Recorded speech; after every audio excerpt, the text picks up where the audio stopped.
Welcome to Above Par. I'm your host, Kathy Hartwood. I show you how to take more of your talent to the golf course without practicing harder, taking more lessons, or buying new equipment. I show you how to end the frustration of underperforming so you can start playing to your potential. This is where you are going to learn how to think above par so you can play below par. Let's get to it. Hello, my golf friend. Welcome back to Think Above Par, and Happy New Year's, because this is getting released on January 1st, 2025, which is amazing and crazy to me that I've been doing this podcast for about 4 years.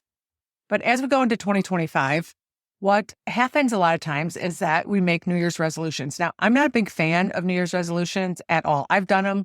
I've gone to parties and gotten together with my friends and we've made these New Year's resolutions. We're like, yeah, we wake up the next day and we're all pumped and stoked to go about working out more or losing weight or whatever your resolution is. And then we fizzle out. Right. And so I became not a fan of New Year's resolutions because I felt crappy every time I didn't follow through on my resolution. Why January 1st? It just becomes this little tradition that we have. But it also is an opportunity for us to shame ourselves and feel bad about ourselves and lose confidence in our ability to follow through on resolutions, on our goals, and on our commitments. The statistics actually prove this. It is actually stated that 23% of people abandon their resolution by the end of the first week. That's a quarter of the people who start a resolution abandon it by the end of the first week. And by the end of January, 43% have abandoned their resolution. And by the end of the year, they state that only 9% of people have actually followed through or kept their resolution. That's a really small percentage of people.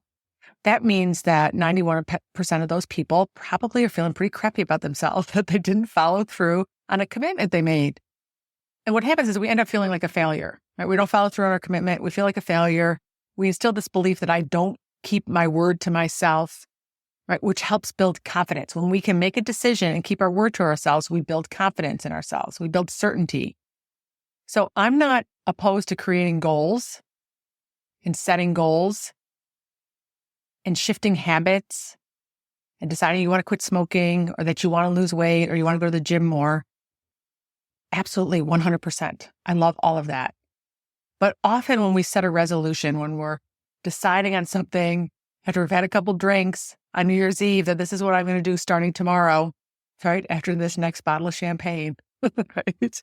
Is that we're missing some components that really help us follow through. One is that our goal or our resolution can often be very general, meaning that I just want to lose weight. I just want to work out more. I just want to eat better.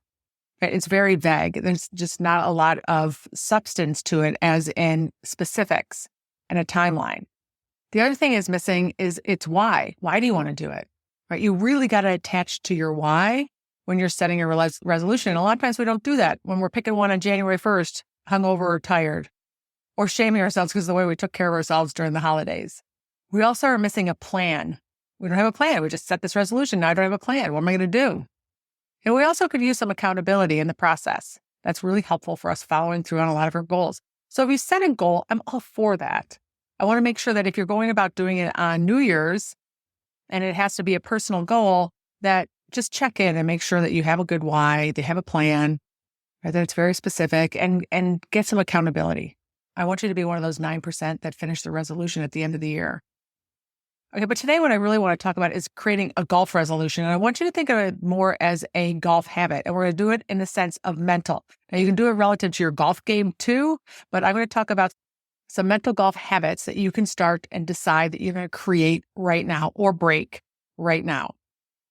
Okay, so let me give you some examples of some possible mental golf resolutions, meaning habits. I want you to think of it as a habit, something that you're going to resolve to do, that you're going to decide this is what I'm going to start doing.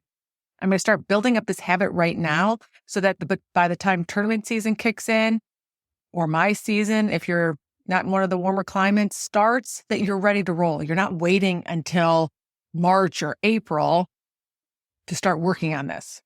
So the first thing I want you to do is pick a mental habit that you want to create, or it could be break a habit of. So some options for you are to start journaling, meaning brain dumping, getting your thoughts out of your head.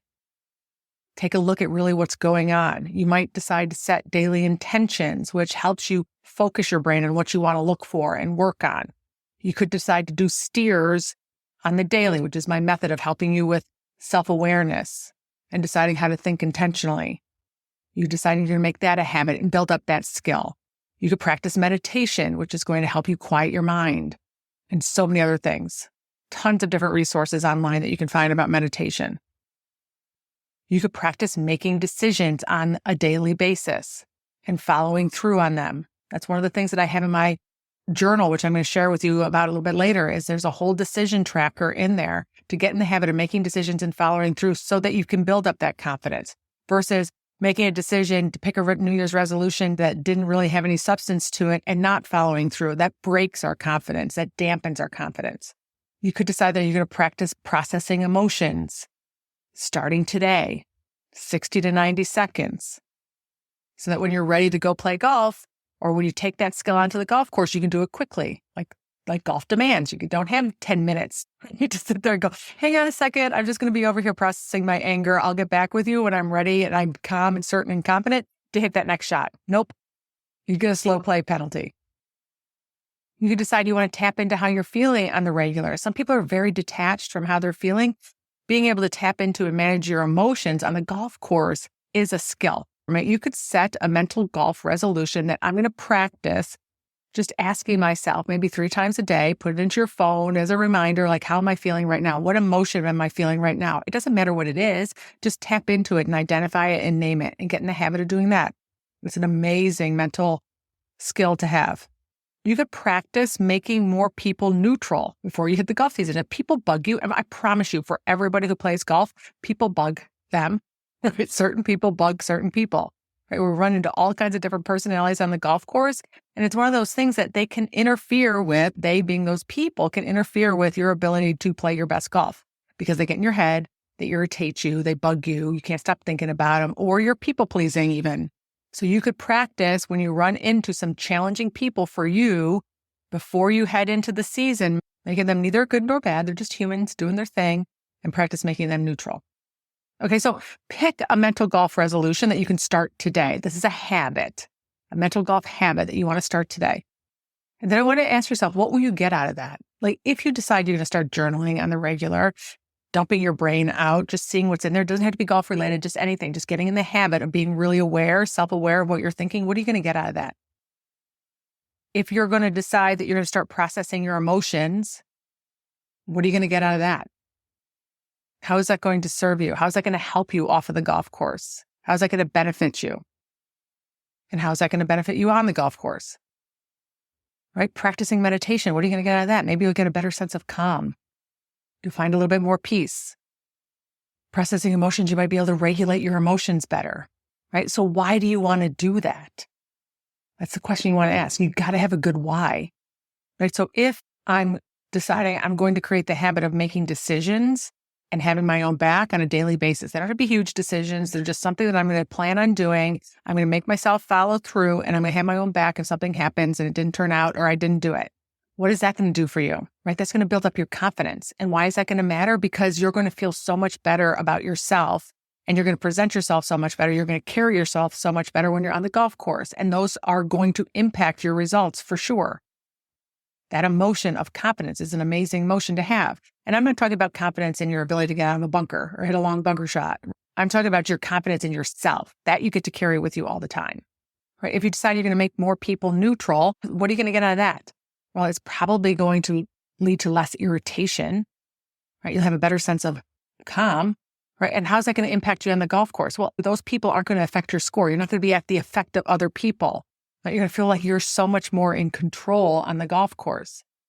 So creating these little mental golf habits right now, these resolutions, are going to create a state of being for you, confidence or calm or peace, that are going to allow you to have an impact on your life and your golf game.